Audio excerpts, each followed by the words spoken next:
Nous allons continuer l'analyse du système en observant que les différents polygones de force que nous avons construits ici peuvent s'assembler dans une seule figure.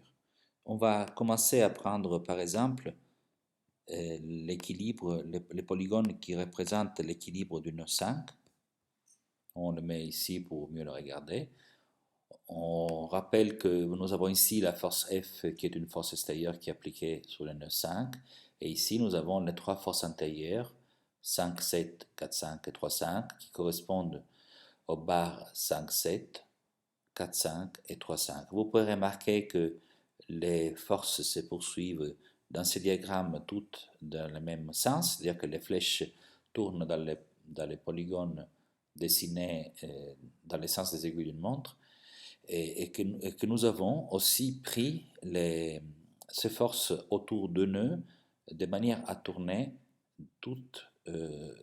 autour du nœud avec un sens unique. Donc on a pris par exemple, on peut considérer qu'on partir de la force N35, voilà la barre N35, après on trouve la force F, voilà la force F, après on trouve la force N57 qui est relative à la barre 5,7, et après la force 4,5 qui est relative à la barre 4,5. Donc vous voyez ici, autour du nœud, on tourne dans le sens des aiguilles d'une montre, et dans le même ordre, on retrouve les forces dans les polygones en question, dans les polygones d'équilibre du nœud 5.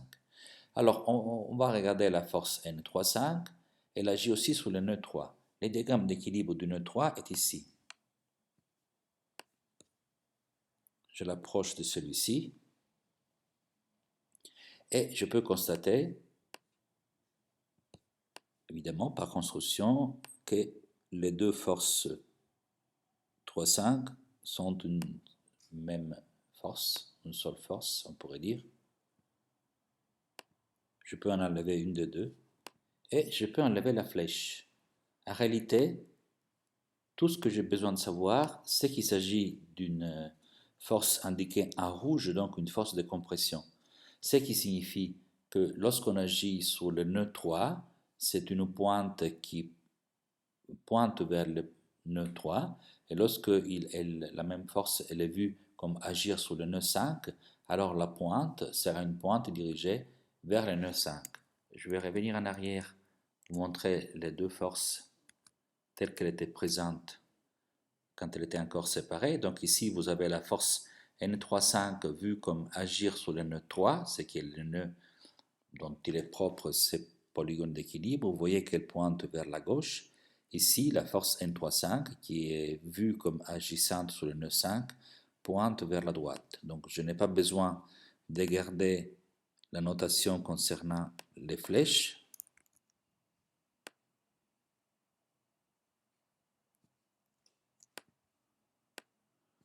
Je peux enlever une des deux barres et je peux enlever la flèche dans l'autre. Je peux aussi effacer, et je le ferai dans un deuxième temps, je peux aussi effacer l'écriture N35 parce que vous pouvez constater que la force 3,5 se trouve à la frontière entre les polygones qui décrit l'équilibre du nœud 3 et celui qui décrit l'équilibre du nœud 5. Donc 3,5 apparaît à la frontière entre 3 et 5, ce qui est assez facile à comprendre graphiquement. On va continuer en regardant l'équilibre du nœud 1, ce qui est représenté ici par la force N en 3 qu'on trouve ici. Voilà, ça c'est l'équilibre du nœud 1.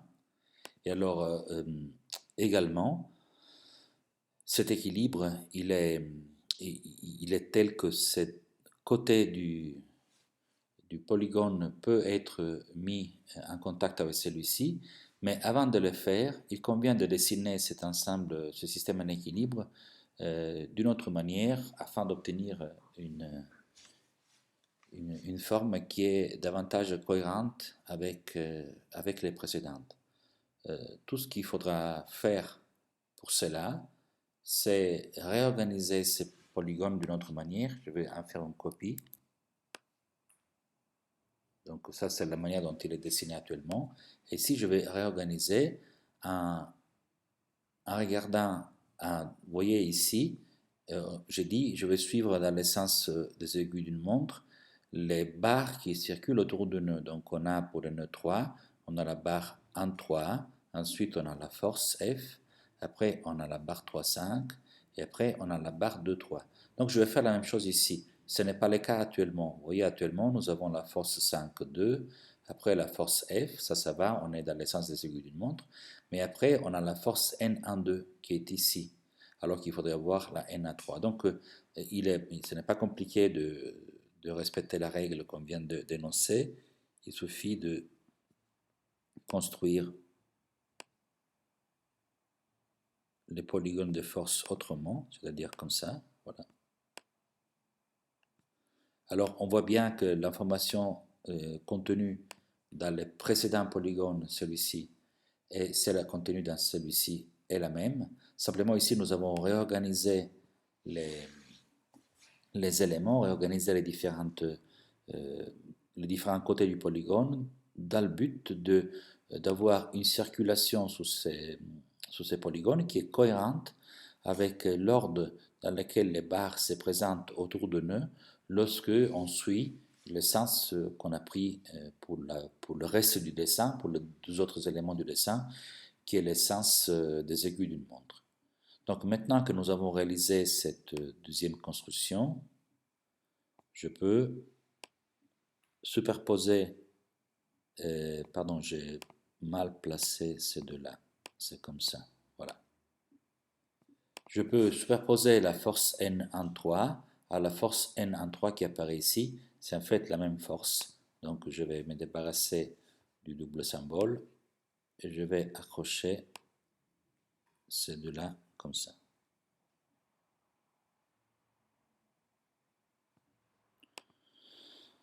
Donc, nous avons ici, c'est la force N35. Je vais l'indiquer avec une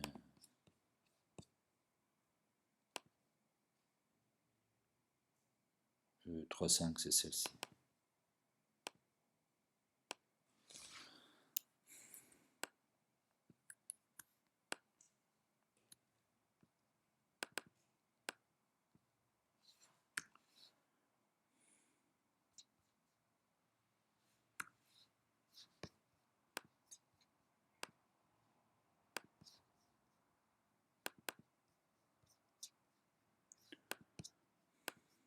Pardon, arrive. Voilà. 3,5, c'est, pardon, c'est celle-ci. Voilà. 1,2.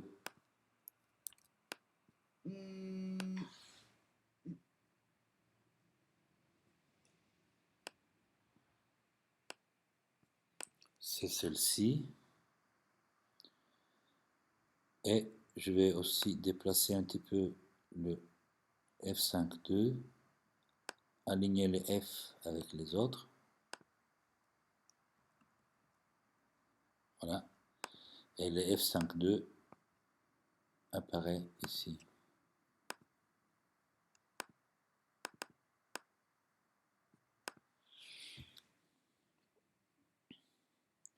Voilà, donc je peux aussi, comme tout à l'heure, enlever l'information sur la flèche parce qu'elle est superflue.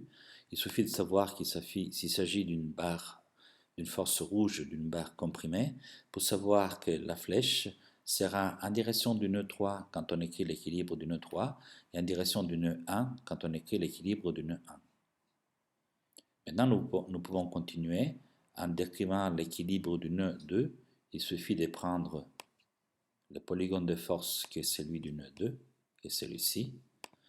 On voit apparaître la force N12 qui est ici représentée, donc je peux enlever son symbole. On va aussi retrouver la force N23, je peux enlever son symbole. Et voilà, cet objet peut se recoller ici.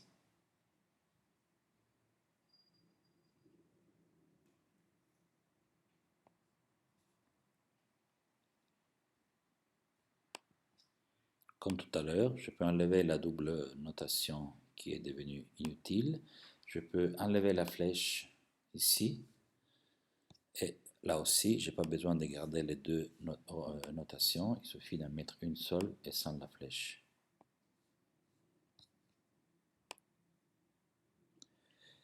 Il est clair que dans ces schémas qui ne sont pas exactement superposés pour des raisons de montrer graphiquement bien les résultats, il y a une certaine imprécision dans la géométrie, mais enfin on peut l'ajuster assez rapidement avec les alignements. Voilà. La force F qui est là, il faut l'imaginer sur le même axe, on va la dessiner un peu décalée.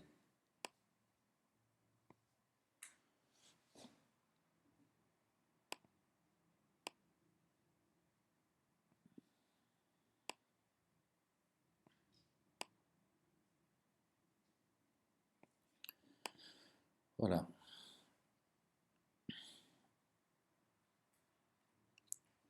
La force 2,4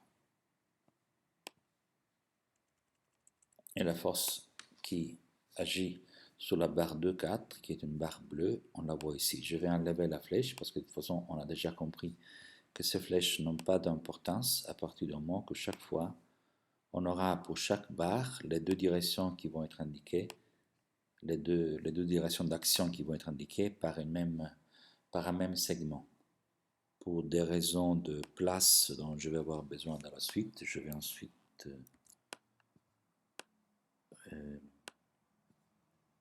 indiquer la barre 3 par une petite ligne et la barre 5,7 aussi.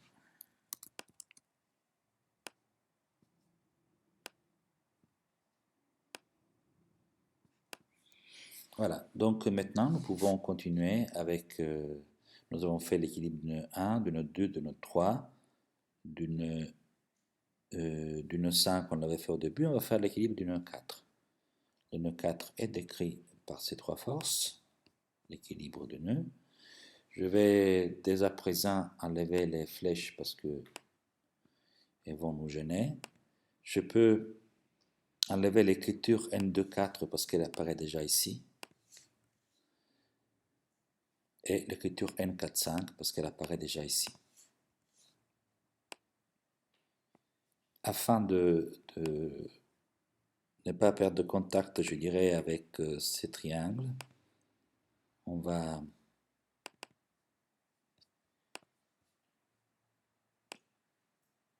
les colorer à l'intérieur parce que la simple coloration, la simple notation du nœud ne sera pas suffisante.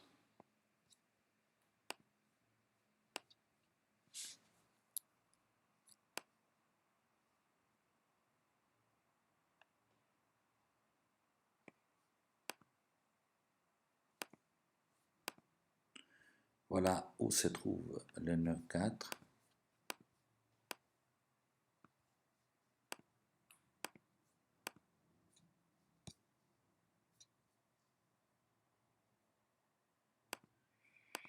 Qu'est-ce qui se passe?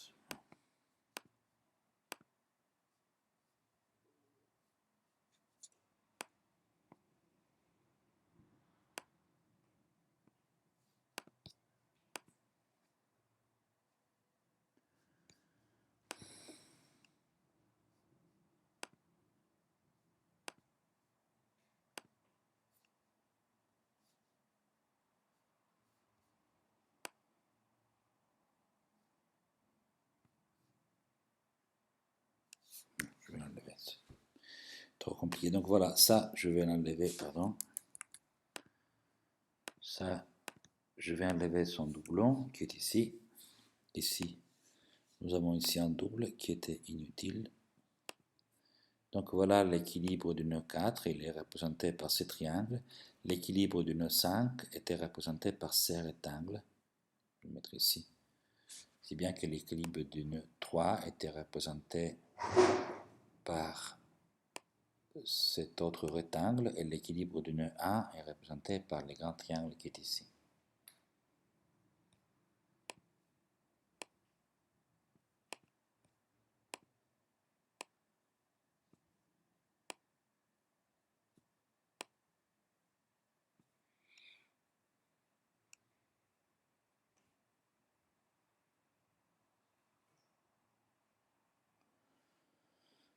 Donc nous sommes arrivés au nœud 4, le nœud 5 il est fait, nous pouvons faire le nœud 7 ou le nœud 6. Voyons le prochain, ça sera le 7. La force 5-7 est là, est déjà dessinée, je peux enlever son symbole. Et j'enlève toutes les flèches parce qu'elles sont devenues inutiles.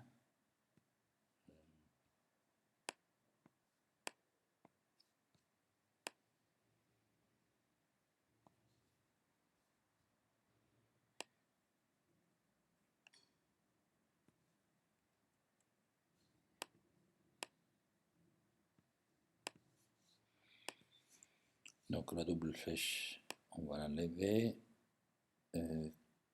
4, 6. Et la ligne courbe qui est là, pardon, la ligne inclinée qui est là, on va l'appeler comme ça.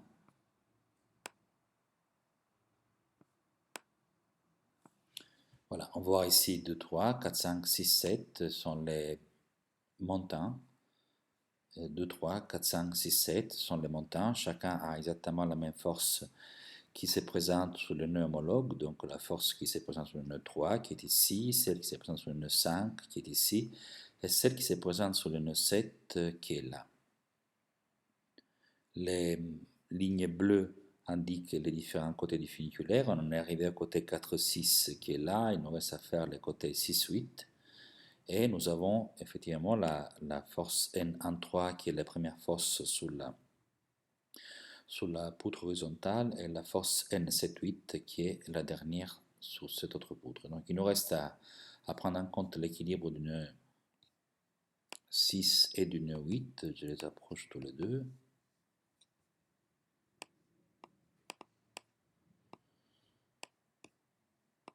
Donc l'équilibre du nœud 6 qui est celui-ci, il est représenté par les polygones qui est dessiné là. Je vais enlever les flèches car elles ne servent à rien. N46 apparaît déjà, je peux donc l'enlever. N68, je vais l'accrocher avec une ficelle pour ne pas gêner le reste du dessin. N67, je l'ai déjà, je peux donc l'effacer.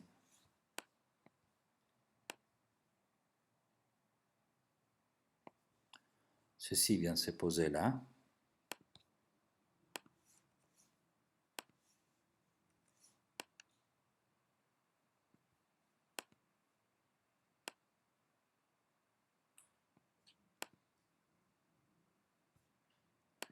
Ça, c'est une flèche que je n'aurais pas dû enlever. Voilà. J'ai donc ici les trois forces appliquées sur les nœuds 3, 5 et 7, comme on avait vu. Là, je viens d'ajouter l'équilibre du nœud 6, qui est celui qui est décrit par ces triangles. Donc le nœud 2, il est décrit par ces triangles. Le nœud 4 par le triangle qui est au centre. Le nœud 6 par le triangle qui est en bas. Et puis les rectangles qui décrivent, enfin les triangles qui décrivent encore l'équilibre du nœud 1. Les rectangles qui décrivent les équilibres de 3, 5 et 7, qui sont 3, 5 et 7, c'est des rectangles parce que tous les barres arrivent ici sur des angles de 90 degrés. Il nous reste à introduire l'équilibre du nœud 8 qui est ici. Et par rapport auquel il faut faire la même considération qu'on avait fait pour le nœud 1. C'est-à-dire, il faut prendre les forces de telle manière à suivre un même sens de rotation autour du nœud dans les plans géométrales. Donc, par exemple, 7, 8, ensuite F, ensuite 5 demi de F, et ensuite 6, 5, 6. Alors ici, nous avons 7, 8 suivi de 6, 8. Donc, on est en train de tourner autour du nœud ici dans l'autre sens. On va changer cet ordre, c'est pas compliqué. Donc, on va dire par exemple, qu'on part de la force F, on met ensuite la force 5 demi de F, on met ensuite la force 6, 8.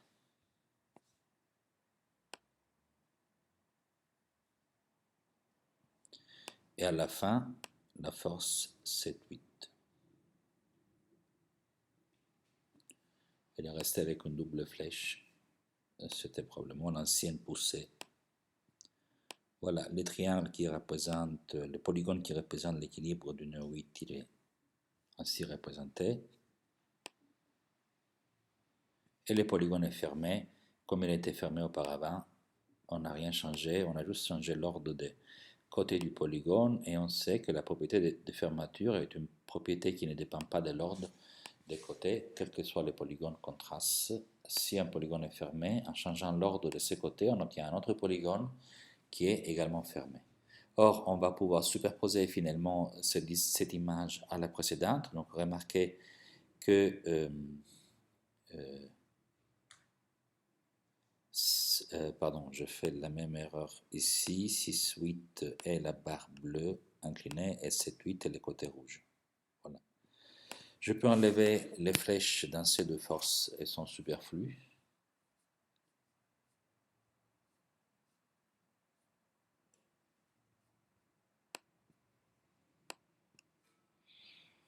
Je peux me débarrasser de la notation N6,8 parce que je l'ai déjà, elle est là. Et de la notation 7,8 parce que je l'ai déjà, elle est là. Je décale un peu le 8, sinon il va se confondre avec le 7.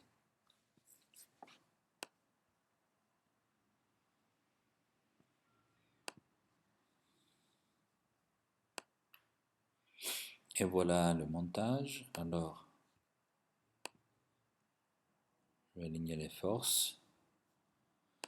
La force 5,5 de F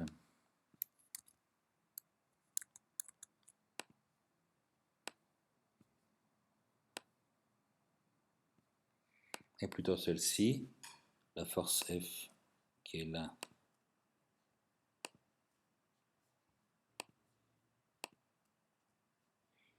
Bien qu'il soit bien aligné avec les autres. D'ailleurs, je vais essayer de la mettre de l'autre côté sans la faire confondre avec la force 5,5 de F. Voilà, ça c'est mieux.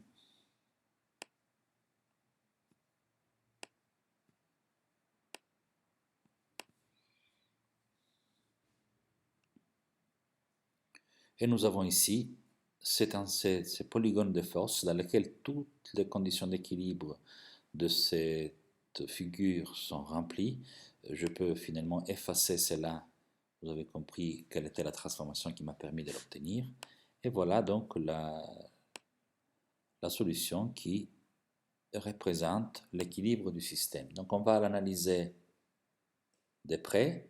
On va regarder quelle est la signification des différents côtés du polygone des forces et comment les différents polygones qu'on peut lire ici se rapprochent, représentent les équilibres des nœuds qu'on peut lire ici. Alors on commence, donc le nœud numéro 1, il est représenté par ces sous-polygones avec les côtés N en 3 qui est ici, les côtés en 2 qui est le côté bleu qui est là, comme c'est indiqué, et les deux forces F vers le bas et 5,5 de F vers le haut. On peut constater que effectivement la dénomination de N en 2, elle est tout de suite lisible du fait que ce polygone 1, il y a à la frontière entre lui et le polygone 2, justement la force N en 2. Donc on n'a peut-être pas besoin d'avoir la notation à part, on peut très bien déduire que la barre bleue correspond à la force N en 2 parce qu'elle se trouve à la frontière entre les polygones 1 et les polygones 2.